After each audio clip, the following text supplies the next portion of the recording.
Hello बच्चों, आप सभी का हमारे चैनल आरती एजुकेशन क्लासेस में स्वागत है। आज के वीडियो में हम आपके लिए लेकर आए हैं वार्षिक परीक्षा के लिए जो महत्वपूर्ण प्रोजेक्ट कार्य है वह कक्षा 6-7 के बच्चों के लिए विषय गणित। यह प्रोजेक्ट कार्य आपको वार्षिक परीक्षा में 2 प्रश्न लिखना होगा और जो कि आपके 40 नंबर के होंगे। तो वार्षिक परीक्षा में प्रोजेक्ट कार्य जो है आपको 20-20 नंबर के प्रश्न दिए जाएंगे। तो सबसे पहला है हमारा, आप बाजार से निम्नलिखित 5 खाद्य सामग्रियों का मूल्य पता कीजिए। ज्ञात मूल्य की सहायता से अलग अलग वजन 5 किलोग्राम, 2 किलोग्राम, 500 ग्राम, 250 ग्राम सामग्री खरीदने में कितने रुपए लगेंगे सारणी में भरिए। पहले मूल्य पता करें। सरल क्रमांक, खाद्य सामग्री का नाम, खाद्य सामग्री का मूल्य प्रति किलो। नंबर 1, खाद्य सामग्री का नाम गेहूं, खाद्य सामग्री का मूल्य 20 रुपये। नंबर 2 है चावल जिसका मूल्य है 40 रुपये, शक्कर का मूल्य 40 रुपये, नमक 20 रुपये और तुअर दाल 100 रुपये। तो इस तरह से हमने खाद्य सामग्री का पता कर उसका मूल्य यहाँ पर लिखा है, जो कि हमें अलग अलग 5 किलोग्राम, 2 किलोग्राम, 500 ग्राम और 250 ग्राम सामग्री खरीदने पर कितने रुपए लगेंगे। तो देखिए बच्चों, इस तरह से अब मूल्य सूची के द्वारा अलग अलग वजन के लिए कितने रुपए लगेंगे पता कीजिए। तो वजन, गेहूं के लिए रुपए लगेंगे 250 ग्राम के लिए 5 रुपये, चावल के लिए 100 रुपये और शक्कर के लिए 10 रुपये, नमक के लिए जो लगेंगे 5 रुपये और तुअर दाल के लिए जो लगेंगे 25 रुपये। 250 ग्राम यानी 1 पाव और गेहूं के लिए जो मूल्य है 1 पाव का 5 रुपये यानी कि 20 रुपये किलो। तो इसी तरह से हम आगे बताएंगे। 500 ग्राम गेहूं के लिए हमें लगेगा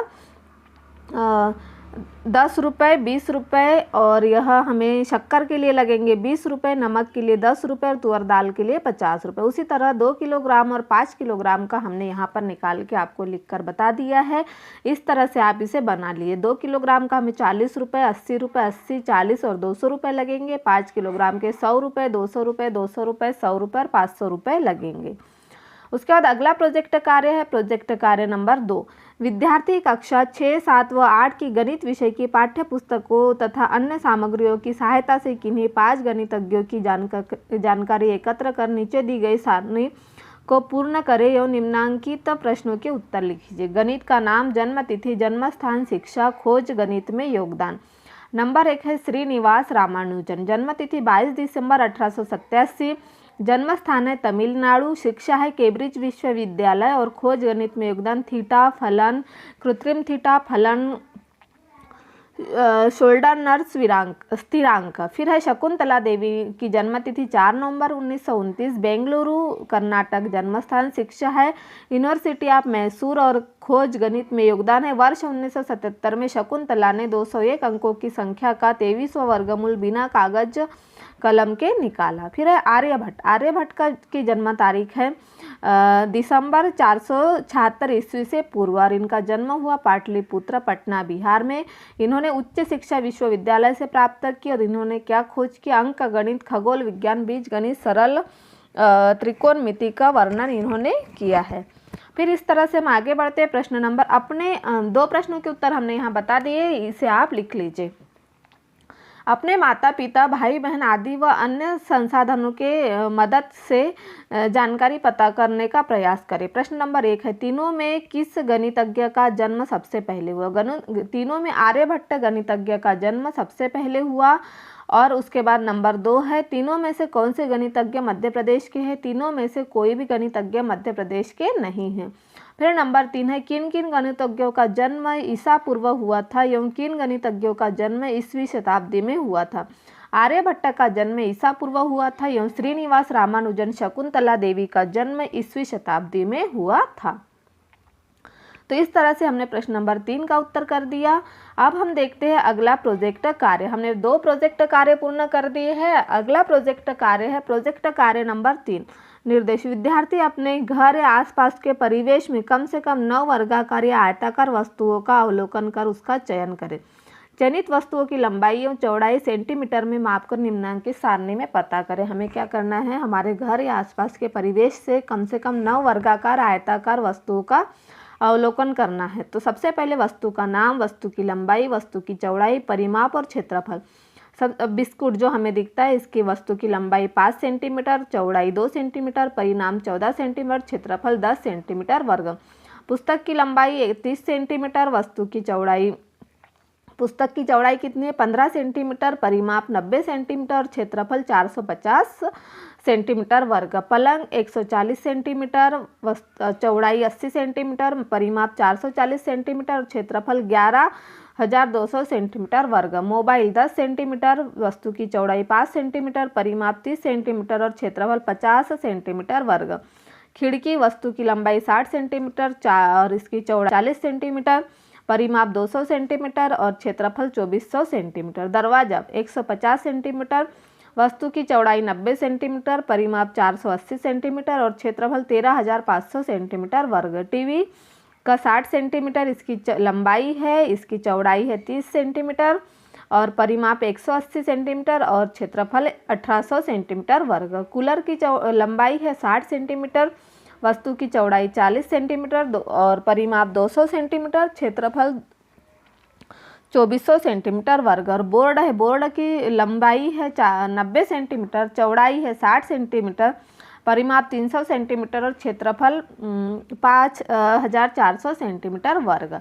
तो इस तरह से हमने वस्तुओं के कम से कम 9 आयताकार वस्तुओं का अवलोकन कर उनकी लंबाई, चौड़ाई, परिमाप और क्षेत्रफल के बारे में लिख दिया। उपरोक्त सारणी के आधार पर निम्नलिखित प्रश्नों के उत्तर लिखिए। किस वस्तु का क्षेत्रफल सबसे अधिक है? दरवाजा का क्षेत्रफल सबसे अधिक है। फिर है विषय, किस वस्तु का परिमाप सबसे कम है? बिस्कुट का परिमाप सबसे कम है। प्रश्न नंबर 3 है, सबसे अधिक क्षेत्रफल सबसे कम क्षेत्रफल वाली वस्तु के क्षेत्रफल में कितना अंतर है? सबसे अधिक क्षेत्रफल 13,500 सेंटीमीटर वर्ग, सबसे कम क्षेत्रफल है 10 सेंटीमीटर वर्ग और क्षेत्रफलों में अंतर है 13,490 सेंटीमीटर वर्ग। तो इस तरह से हमने प्रश्न नंबर 3 का उत्तर लिखा। अब 4, ऐसी वस्तुओं के नाम लिखिए जिनकी लंबाई व चौड़ाई बराबर है। खिड़की, टीवी एवं कूलर की लंबाई बराबर है एवं खिड़की और कूलर की चौड़ाई यहाँ बराबर दी हुई है। अब हमारा यहाँ पर हमने प्रोजेक्ट कार्य 3 पूर्ण किया। अब हम प्रोजेक्ट कार्य 4 देखते हैं। प्रोजेक्ट कार्य 4 में क्या दिया हुआ है? आप बाजार से सामग्री खरीद कर लाते हैं, उसमें कुछ खुली और कुछ पैक सामग्री होती है। सामग्री के अनुसार सारणी में जानकारी लिखिए। तो देखिए यहाँ सारणी दी हुई है और इसमें हमें नाम लिखना है।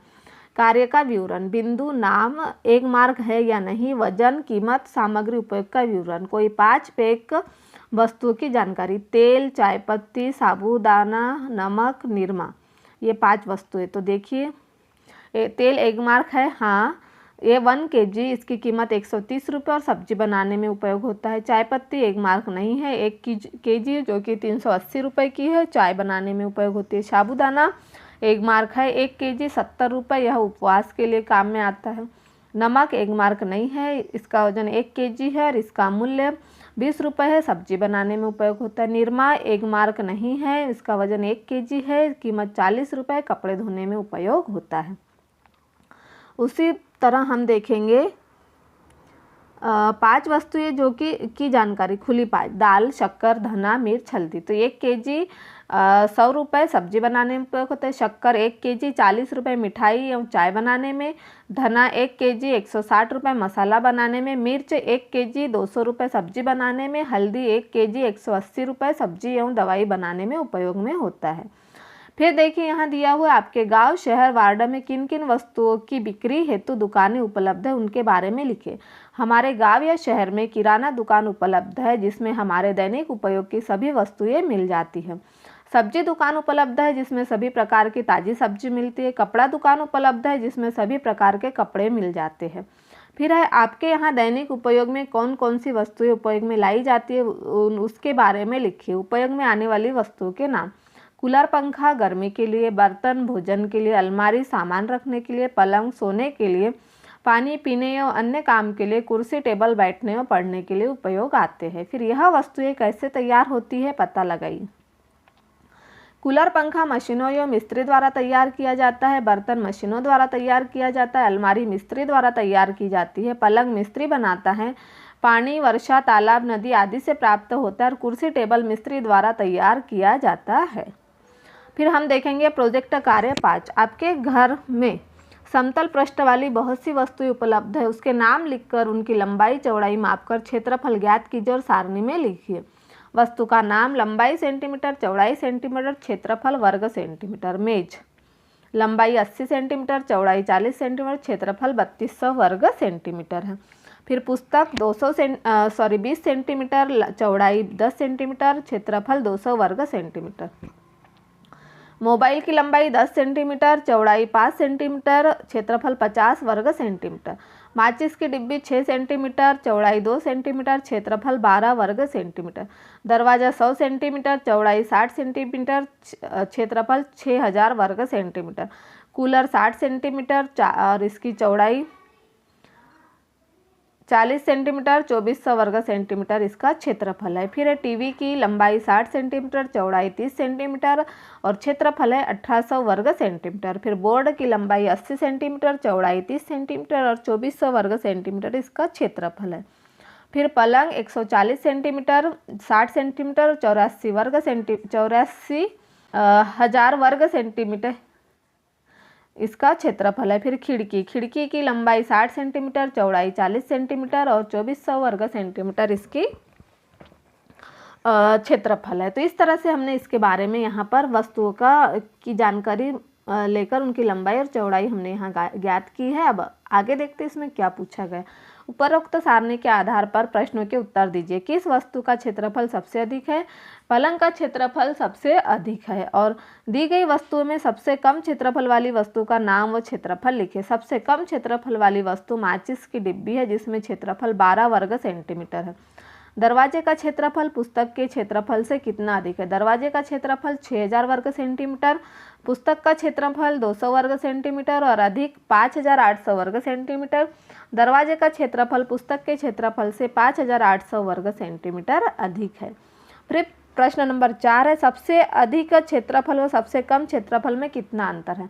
सबसे अधिक क्षेत्रफल 8400 वर्ग सेंटीमीटर है और सबसे कम क्षेत्रफल 12 वर्ग सेंटीमीटर और अंतर है 8388 वर्ग सेंटीमीटर। फिर प्रश्न नंबर 5 है, सारणी से क्षेत्रफल को आरोही क्रम में लिखे। 12 वर्ग सेंटीमीटर, 50 वर्ग सेंटीमीटर, 200 वर्ग सेंटीमीटर, 1800 वर्ग सेंटीमीटर, 2400 वर्ग सेंटीमीटर, 2400 वर्ग सेंटीमीटर, 2400 वर्ग सेंटीमीटर, 3200 वर्ग सेंटीमीटर, 6000 वर्ग सेंटीमीटर और 84000 वर्ग सेंटीमीटर। तो इस तरह से हमने सारणी के जो क्षेत्रफल है उसे आरोही क्रम में लिखा, मतलब बढ़ते हुए क्रम में।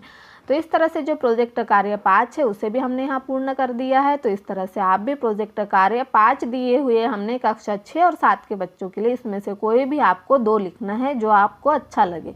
तो इस तरह से आप प्रोजेक्ट कार्य गणित का पूर्ण कर लीजिए और आपके वार्षिक परीक्षा के लिए जो प्रोजेक्ट कार्य के अंक है उन्हें प्राप्त कर लीजिए। तो इस तरह से यदि आप हमारे चैनल पर नए हो तो हमारे चैनल को सब्सक्राइब ज़रूर कर लीजिए और बेल आइकन को प्रेस करना ना भूलिए, ताकि आपको हमारे आने वाले वीडियो के नोटिफिकेशन मिलते रहेंगे।